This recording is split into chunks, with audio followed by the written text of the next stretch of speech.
اعوذ باللہ من الشیطان الرجیم بسم اللہ الرحمن الرحیم الحمد للہ والصلاۃ علی اہلھا اما بعد اعلی فی کتابہ المبین وهو اصدق القائلین اعوذ باللہ من الشیطان الرجیم بسم اللہ الرحمن الرحیم ان اللہ لا یغیر ما بقوم حتی یغیروا ما بانفسہم، یعنی خدا نے آج تک اس قوم کی حالت نہیں بدلی، نہ ہو جس کو خیال آپ اپنی حالت کے بدلنے کا۔ میرے دوستو، عزیزو، بزرگوں، میں آپ کی محبت کا شکر گزار ہوں۔ میں کل تقریباً 1:30 بجے کے لگ بھگ پہنچا اور مغرب کی اذان تک سلسلہ جاری رہا تقریر کا اور مسائل وغیرہ کے حل کرنے کا۔ مغربین کی نماز پڑھی، کھانا کھایا، سٹیج پہ آ گئے،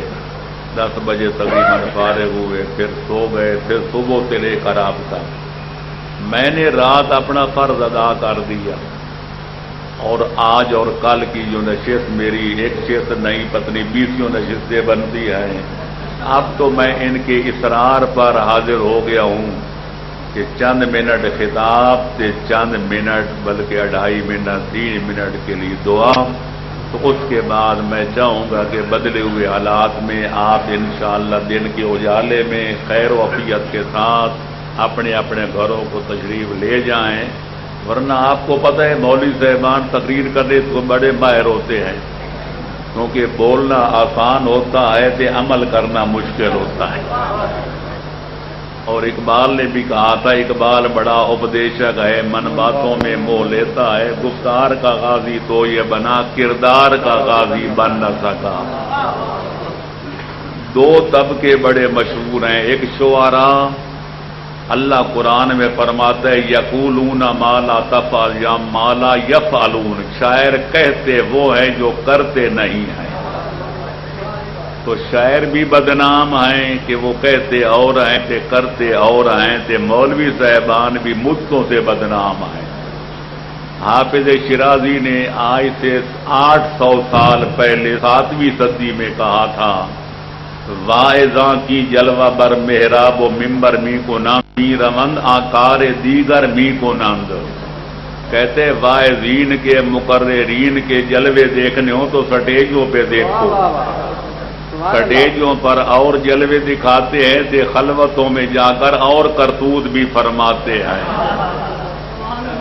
کہتے مشکل دارم ز دانش مند مجلس باز پرس، توبہ فرمایا چرا خود توبہ کم تر می کنند۔ حافظ کہتے ہیں مجھے ایک مشکل درپیش ہے، میں ارباب دانش و بینش سے پوچھنا چاہتا ہوں جو لوگوں کو 24 گھنٹے توبہ کرو توبہ کرو توبہ کرو، استغفار پڑھو، نیکیاں کرو، جو لوگوں کو توبہ کا حکم دیتے ہیں خود کیوں نہیں توبہ کرتے؟ حقیقت یہ ہے،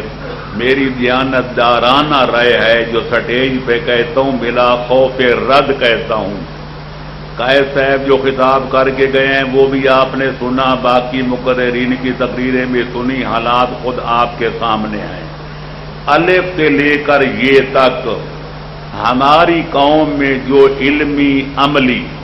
اخلاقی اور رواجی، سماجی جو بھی کمزوریاں ہیں،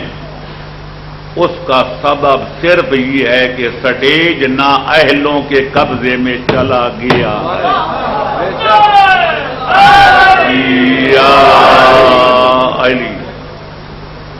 زاغوں کے تصرف میں ہیں عقابوں کے نشیمن، یہ عقابوں کے آشیانے تھے جن پر قبضوں نے قبضہ کر کے گاؤں ہیں، لہذا وہ فریب خوردہ شاہی جو پلا ہو کرگسوں میں، اسے کیا خبر کہ کیا ہے راہ و رسم شاہ بازی۔ قائد صاحب اجمال کے پردے میں لپیٹ کے بات کر رہے تھے کہ جتنی ہم تعداد بتاتے ہیں اتنی ہمارے مدرسے نہیں، لیکن افسوس سے کہنا پڑتا ہے نسبت ہی کوئی نہیں۔ میں نے خود دیکھا ہے، سنا ہے اور معتبر راویوں سے سنا ہے کہ ہمارے بھائیوں کے جو دینی مدارس ہیں ان کی مجموعی تعداد تو ہے لاکھوں پر مشتمل، اور انفرادی طور پہ دیکھا جائے تو ہمارے سارے پاکستان کے دینی مدارس کے طلبہ کی تعداد کو گنا جائے تو ان کے ایک ایک مدرسے کی تعداد ہم سے زیادہ نزدیک۔ افسوس کا مقام نہیں کہ ہم حیدر قرار کے ماننے والے، نبی کے ماننے والے،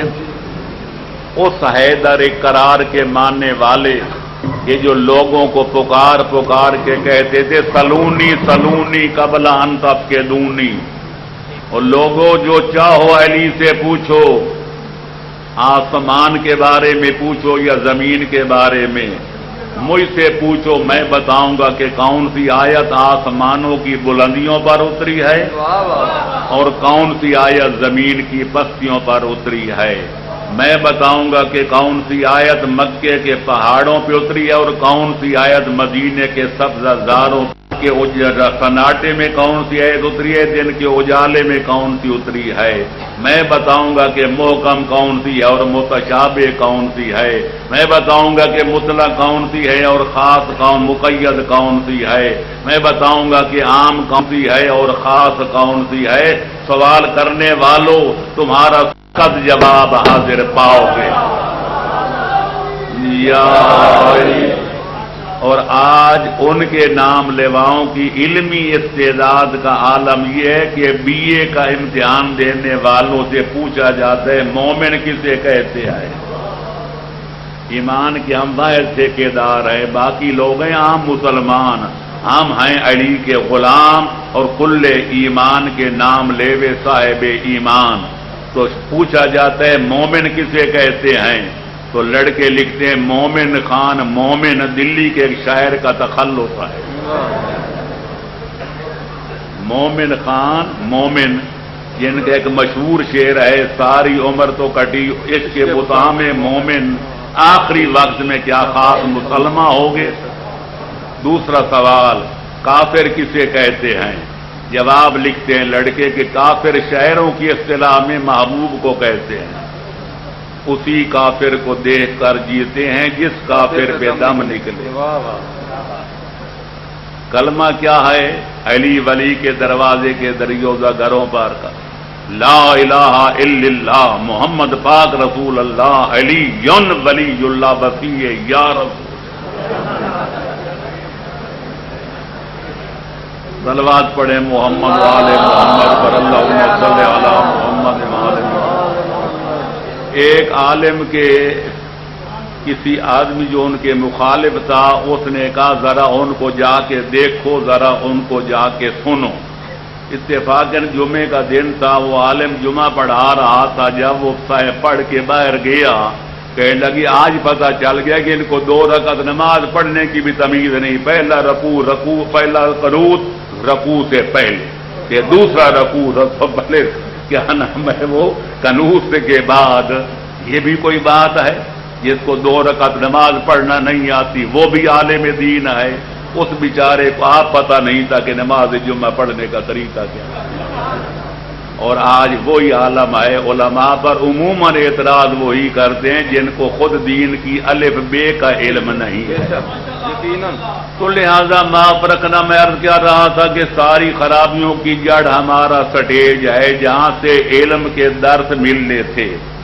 دین کے حقائق کا ادراک ہونا چاہیے تھا، دین کے حقائق، عقائد، اعمال، اخلاقیات، سیاسیات، سماجیات، تمدنیات، معاشرتیات بیان ہونا چاہیے تھے۔ آج وہاں گلو کا گانے بجانے کا سر اور جو ہے ساز کا مقابلہ ہوتا ہے، یا پھر معاف رکھنا آج اس قسم کے فضائل پڑے گئے کہ پبلک کو پتہ نہیں چلتا کہ اللہ اللہ ہے یا مولا علی اللہ ہے، اور بجائے تبلیغ کرنے کے لوگوں کو بدعملی کا وہ ٹیکے لگائے گئے کہ آج لوگ مذاق اڑاتے ہیں کہ علی کو مان کے بھی نمازوں کی ضرورت ہے،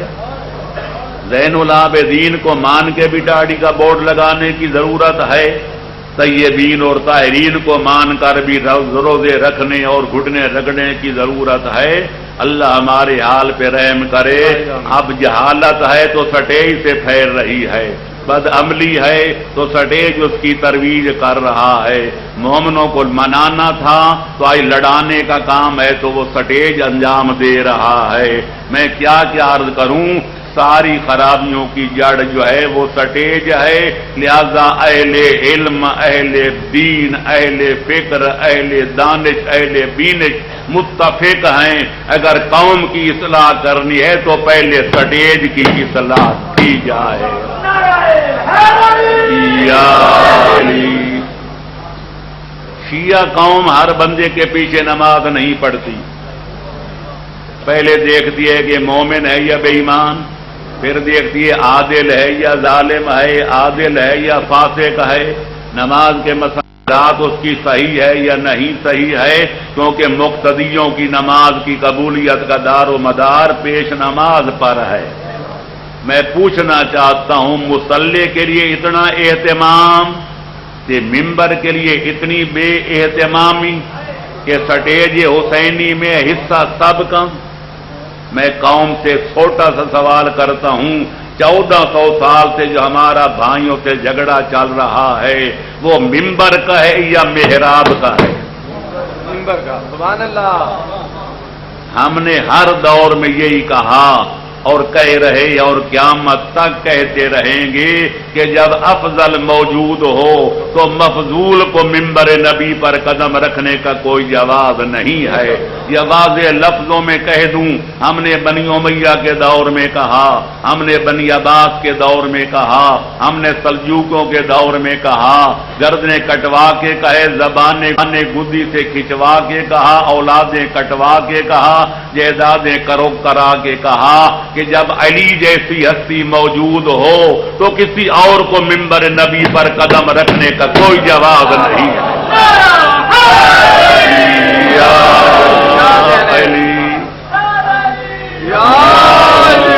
علی جس قوم کے اصول میں داخل ہو کہ ممبر کا یہ مقام ہے، آج اس ممبر پر تو ہے کہ سرکار حسینی میں حصہ سب کا۔ آج غیر آ رہے ہیں، یہود آ رہے ہیں، ہنود آ رہے ہیں۔ پچھلے سال میں جشن غدیر پڑھنے ملتان گیا تو دیواروں پہ لکھا ہوا تھا، شاعر آل عمران ہیمن داس حیدری سندھ سے آ کر جشن پڑھ رہا۔ ہندو جو بالاتفاق کافر نجس العین ہے، وہ حسین جیسے پاک امام کے سٹیج پر آ کر ممبر کو نجس کر جائے، میں یہی کہہ سکتا ہوں، واہ میری قوم تیرے حسن کمالات کی خیر۔ حافظ سیف اللہ مرحوم کہا کرتے تھے 1960 میں لاہور میں کنونشن ہوا تھا جس میں انڈیا کے بھی کوئی اہل فکر آئے تھے شعراء، میں نجم میں تھا، یعنی 1960-59 کی بات ہے، تو وہ کہتے تھے کہ فلانا گوپی ناتھ ایک شاعر تھا، جب اسے چند شعر پڑھے مظلوم کربلا کے فضائل میں تو جب مومن گھروں کو لوٹے تو کہنے لگے تھا تو ہندو پر پکا مومن تھا۔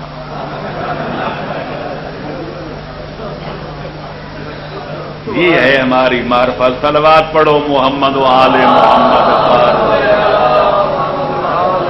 لہذا بخلاصہ عرض کروں، جیسا کہ آپ کا شکریہ کہ آپ بار بار کہتے ہیں اور پڑھوں، لیکن نہیں، وقت کے دامن میں گنجائش نہیں۔ رات جو تقریر کی اس میں سارے میں نے قوموں کے بننے اور قوموں کے بگڑنے کے علل اسباب پر مکمل تبصرہ کر دیا، اور آخر میں لب الباب، بلکہ ضرورت ہے کہ اور دینی مدارس کھولے جائیں۔ اگر حکومت ہر سال پرائمری سے لے کر یونیورسٹیوں تک ہر سال اضافہ کر رہی ہے تو کیا ہماری قوم کو ضرورت نہیں کہ اپنا مستقبل کے معماروں کو دینی مدرسوں میں داخل کرے، اور ضرورت پیش آئے کہ نئے مدرسے کھولے جائیں؟ سابقہ مدرسوں میں گنجائش نہیں ہے۔ سرگوسی ہمارے جلسے کے موقع پر مجھ سے ایک سوال کیا گیا، جی دینی مدرسوں میں طلبہ کی تعداد کیوں گھٹ ہے؟ میں نے کہا یہ تو مجھے چاہیے تھا، میں آپ سے پوچھتا ہوں۔ کہ آپ اپنے بچوں کو ادھر و علم پر تو پڑھاتے ہیں، قرضے لے کے پڑھاتے ہیں، جائیدادیں فروخت کر کے پڑھاتے ہیں، دھکے کھا کھا کے پڑھاتے ہیں، جب ایم اے کر جاتے ہیں تو کلرکی بھی نہیں ملتی۔ ادھر میں سینکڑوں آدمی پڑھے لکھے بے روزگار دکھا سکتا ہوں جو نان جوینہ کے محتاج ہیں، ادھر مجھے ایک پیش نماز دکھاؤ جو روٹی کا محتاج ہو۔ لہذا ادھر دین بھی ہے اور دنیا بھی، کم از کم پیش نماز بن جائے اس کی بھی قدر ہے۔ اگر مدرس بن جائے تو لوگ اس کو جو ہے آنکھوں کا جو ہے نور بناتے ہیں، دل کا سرور بناتے ہیں۔ مقرر بن جائے تو قوم کی گردنوں پہ فٹ ہو جاتا ہے۔ اگر مصنف و مؤلف بن جائے تو اس کی قوم اتنی کہتا ہے کہ اگر کوئی ایک اچھا مصنف پیدا ہو جائے لوگ اس کے جوتے سیدھے کرتے ہیں۔ کسی شعبے کو لے لو، کبھی آپ دین کے طالب علم کو بھوکا مرتا نہیں دیکھیں، لیکن ہماری ایمانی کمزوری ہے، پھر بھی بچوں کو ادھر داخل کرتے ہیں، ادھر نہیں کرتے ہیں۔ تو لہذا آپ بچوں کو داخل کریں۔ میں کہتا ہوں آپ بلکہ خود جائزہ لیں کہ جو آپ کے بچوں میں سے سب سے زیادہ ذہین ہو، جو سب سے زیادہ فتین ہو، جو سب سے زیادہ شریف ہو، اس کو دین کے لیے وقف کر دیں، کہ جس میں یہ صفتیں نہ پائی جائیں اس کو دنیاوی علوم پڑھائیں۔ لیکن ہوتا یہ ہے ہمارے بھائیوں میں جو اندھا لولا لنگڑا ہو، کہتے ہیں مسجد میں داخل کرتے، جو ہمارا سکول میں نہ چل سکے 2-4 سال فیل ہو جائے، پرائمری سے بھی آگے نہ نکل سکے، کہتے ہیں دین کا طالب علم بنا دو، مولوی بن جائے گا۔ جب ایسے لڑکے پڑھ کے عالم بنیں گے تو دین کی خدمت کیا کریں گے؟ اور پھر معاف رکھنا، غریب خاندانوں کے لڑکے پڑھتے ہیں علم دین، تے جو اونچے خاندان ہیں ان کے پڑھتے ہیں لڑکے ادھر کالجوں میں، تو لہذا غریب خاندان کا جب فرد پڑھے گا تے فرعون سے بڑوں لوگوں کے سامنے جائے گا، وہ تو میرے خیال میں ایک دبکا بھی دیں گے تو اس کو مسئلہ بھی بھول جائے گا۔ لہذا ضرورت ہے کہ ان خاندانوں کے بچے علم حاصل کریں جن کی روٹی گھر کی ہے، تاکہ کلمہ حق کہنے میں نہ کسی سے دبکیں کی ہے۔ لہذا ضرورت ہے میری قوم، بے شک مجالس پڑھو، لیکن جیسے قیس فرما رہے تھے اتنا پڑھنے والوں کو فری ہینڈ نہ دو کہ جن کو کلمہ سیدھا نہیں آتا وہ مراجے پہ تبرہ کریں تھے قوم کہے بے شمار، یہ دیکھ لینا کہ وہ کن کے گلے کا ہار بن رہی۔ امام زمانہ جب تشریف لے جا رہے تھے، آج بھی وہاں بات ہو رہی تھی، پیغمبر اکرم دنیا سے جاتے وقت دنیا کو علی اور اولاد علی کے حوالے کر کے گئے تھے۔ دنیا جانتی ہے ہمارے مذہب کی بنیاد یہی ہے۔ لوگ کہتے ہیں پیغمبر یوں چلے گئے تھے کہ لوگوں نے اجماع کر کے فلانے کو بنایا تھے، پہلے فلانے کو بنایا تھے، تیسرے نے شورا بنا کے پھر چوتھے کو بنایا۔ میں کہتا ہوں نہیں، پیغمبر علی اور اولاد علی کے، اپنے خاندان نبوت و رسالت کے، اطرت نبویہ کے حوالے کر کے گئے تھے، اور ہم نے وہ سبق کس طرح پلے باندھا کہ 1400 سال کی تاریخ گواہ ہے، ہم نے وطن سے بے وطن ہونا گواہ کر لیا، اولادیں ذبح کرانا گوارا کر لیا، جائیدادیں کرو کرانا گوارا کر لیا، زبانیں کٹوانا گوارا کر لیا، لیکن پیغمبر کا وہ فرمان نہیں بھولے، الحق ما علی و علی مع الحق۔ علی، میں قوم سے اتنا پوچھتا ہوں علماء پہ کیچڑ اچھالنے والوں سے کہ جب 12واں لال ولایت پردہ غیبت میں تشریف لے جا رہا تھا تو قوم کو کن کے حوالے کر کے گیا؟ اور اگر واضح لفظوں میں پوچھو تو میں کہوں گا پوچھتا ہوں، آیا ملنگوں کے حوالے کر کے گئے تھے کہ آنے والے مسائل میں ملنگوں کی طرف رجوع کرنا، یا ذاکرین کرام کے سپرد کر کے گئے تھے کہ خون حسین کے سودے کرنے والوں کی طرف رجوع کرنا، یا علماء کرام کے حوالے کر کے گئے تھے کہ اما الحوادث الواقعۃ فرجعوا فیہا الی رواۃ حدیثنا فإنہم حجتی علیکم وانا حجت اللہ، کہ میری غیبت کبریٰ میں جو مسائل درپیش آئیں، جو مشکلات درپیش آئیں، جو تمہیں الجھنے پیش آئیں، جو دین و دنیا کی مشکلیں پیش آئیں، میرے علوم کے عالموں کی راویوں کی طرف، میرے دین اور اس کے حلال و حرام کے جاننے والوں کی طرف رجوع کرنا کہ وہ میری طرف سے تم پر حجت ہیں، میں خالق کے اکبر کی طرف سے ان پر حجت ہوں۔ سبحان اللہ سبحان اللہ۔ یہاں الٹی گنگا بہتی ہے، ہر چیز یہاں کی الٹی ہے، یہاں فتویٰ دینے والے ہیں جاہل، جن پہ فتوے جاری کیے جا رہے ہیں وہ ہیں بیچارے علماء، اور جن پہ کیا جا ہے وہ ہیں نواب امام، نائبین امام، مجتہدین اعظام، مفسرین کرام اور محدثین فقام۔ اے میری قوم تیرے حسن کمالات کی خیر، لہذا میری آخری بات یہی ہے اس تقریر میں کہ میرے دوستو، خدا کے لیے میں نے رات کہا تھا وہ وقت آ گیا، اسلام بچانا ہے تو سنی شیعہ کے درمیان اتحاد کی فضا قائم کرنی پڑے گی، اور فضا اتحاد قائم کرنی ہے تو مشترکات کو لینا پڑے گا، مختلفات کو چھیڑنا اور چھوڑنا پڑے گا، اور باقی رہے گی یہ کہ مذہب اہل بیت کی امانت کو آنے والی نسلوں تک پہنچانا ہے۔ اگر اپنی زندگیوں کے چراغوں کو بجھانے سے بچانا ہے، پاکستان کو استحکام اور ترقی کی راہ پہ چلانا ہے، تو پھر شیعہ قوم کو، ملنگوں کو، مولویوں کو، ذاکروں کو، بانیوں کو، سننے والوں کو، سب کو ایک و نیک بننا پڑے گا، اختلافی باتوں سے دامن کو بچانا پڑے گا، اتفاقی باتوں پہ اکتفا فرمانا پڑے گا، اور جن میں اختلاف ہے اپنے مراجع تقلید کی طرف رجوع کر کے ان کے مطابق عمل درآمد کرنا پڑے گا۔ لہذا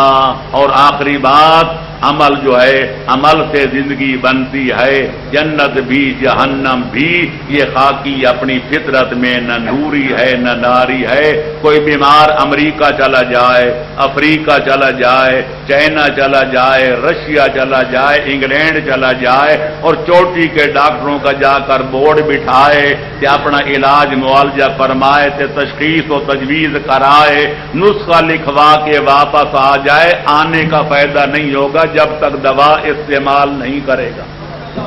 لہذا آپ جانتے نماز واجب ہے، روزہ واجب ہے، سچ بولنا واجب ہے، تے پورا تولنا واجب ہے، تے وعدے کی وفا واجب ہے، تے امانت کی ادا واجب ہے، علم پڑھنا واجب ہے، تے عمل کرنا واجب ہے، تے علم جو ہے امر بالمعروف واجب ہے، تے نہی عن المنکر واجب ہے، تے اتحاد واجب ہے، تے انتشار حرام ہے۔ کوئی فائدہ نہیں جب تک آپ ان باتوں پر عمل نہیں کریں گے۔ یہی وجہ ہے کہ خالق نے دو ٹوک لفظوں میں قرآن میں بار بار واضح فرمایا کہ ان الذین آمنوا وعملوا الصالحات اولئک هم اصحاب الجنہ هم فیہا خالدون۔ جو لوگ ایمان لائے اور نیک عمل بجا لائے ان کو خوشخبری ہے کہ وہ جنت میں جانے والے ہیں، جن کے ایک ہاتھ میں دامن ایمان ہوگا اور دوسرے ہاتھ میں دامن عمل ہوگا۔ جب جنت کے دروازے پہ جائیں گے، رضوان جنت 8 دروازے کھول کے کہے گا او غلامان علی، جس دروازے سے جی چاہے داخل ہو جاؤ، نہ کوئی روکنے والا۔ وآخر دعوانا ان